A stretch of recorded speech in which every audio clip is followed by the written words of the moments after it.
J'ai choisi ce titre « L'Afrique en face » car mon expérience du continent au cours des 20 années écoulées tente à démontrer qu'on regarde ce continent de loin, parfois de travers, souvent d'en haut et souvent de biais. J'ai voulu essayer de comprendre quels étaient les ressorts de ces biais et de ces travers qui parasitent nos écrans radars quant à la compréhension de l'Afrique et des phénomènes dont elle est le théâtre.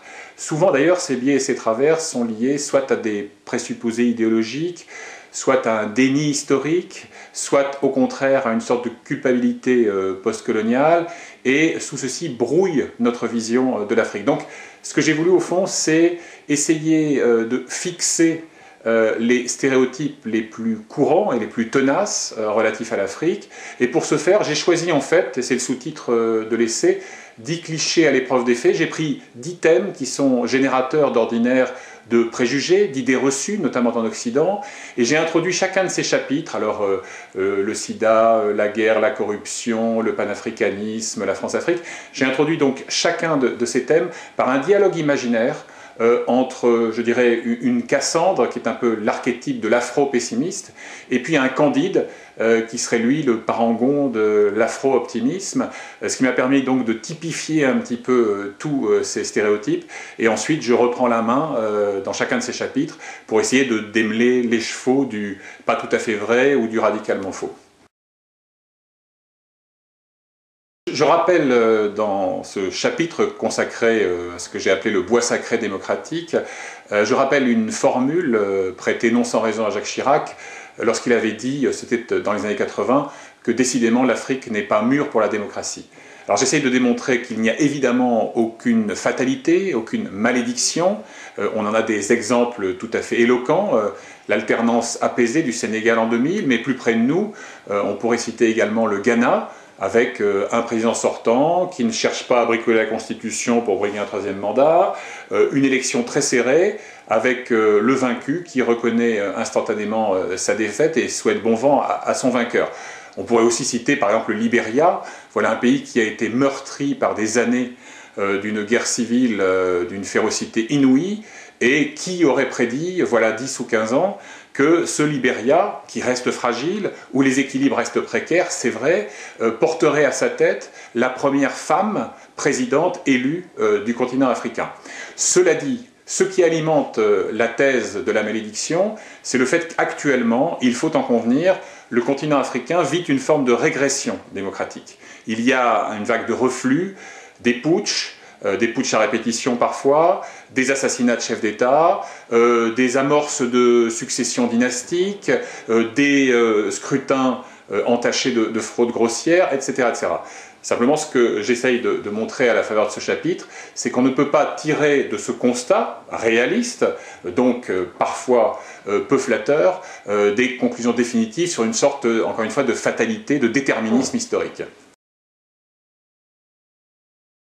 Voilà à peu près 15 ans que j'entends d'éminents diplomates prononcer l'oraison funèbre de la France-Afrique, jeter sur son cercueil des brassées de couronnes mortuaires, et nous accuser, nous par exemple, journalistes, auteurs, de contribuer à entretenir l'illusion d'une chimère qui ne serait plus de ce monde. Je suis désolé, mais le problème c'est que les faits sont têtus, et que chaque fois que je pose à mes interlocuteurs des questions précises, que fait celui-là, pourquoi cette décision, pourquoi avoir court-circuité les canaux normaux de la diplomatie, je n'obtiens pas de réponse convaincante.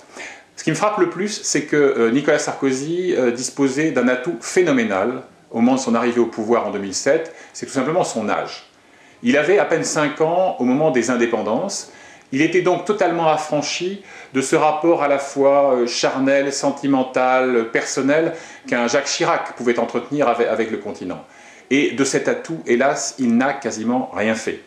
C'est-à-dire que la promesse de rupture, si elle apparaît aujourd'hui en grande partie comme une imposture, c'est que Nicolas Sarkozy est tellement peu intéressé par l'Afrique, dont il a une vision essentiellement sécuritaire, flux migratoires, terrorisme, qu'il a confié, il a délégué la conduite de cette prétendue rupture à des partisans du statu quo, voire de la régression. On ne peut pas conduire une rénovation audacieuse du rapport avec l'Afrique, ce que j'appelle une normalisation au sens étymologique du terme, si on la confie à des gens qui incarnent à ce point une perception passéiste et obsolète du continent et de ses rapports avec l'ancienne puissance coloniale.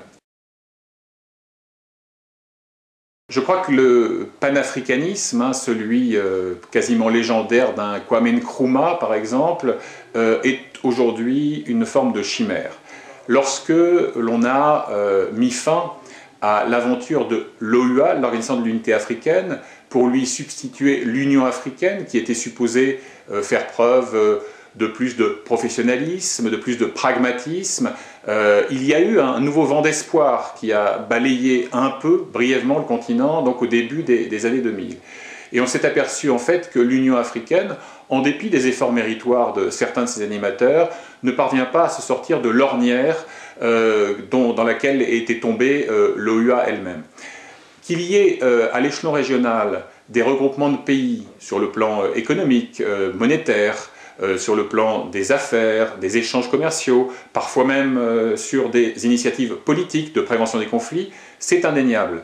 Le problème, c'est qu'aujourd'hui, des pays dont l'État est trop jeune et trop fragile ne veulent pas céder véritablement leur souveraineté. Et on s'est aperçu que l'Union africaine était le théâtre, avec les épisodes théâtraux à la Mouammar Kadhafi, d'un combat entre deux écoles. Il y a ceux qui voudraient une intégration à marche forcée, à la limite que l'on décrète les États-Unis d'Afrique demain matin et que l'on explique qu'on aura très rapidement la monnaie unique, le passeport, la liberté de déplacement, etc. Toutes choses qui sont évidemment illusoires. Et puis vous avez ceux, à mon sens, plus réalistes, qui considèrent qu'il faut d'abord renforcer les structures étatiques, les ensembles régionaux et sous-régionaux, pour ensuite aller vers, effectivement, une forme d'intégration continentale. Honnêtement, on en est encore très loin.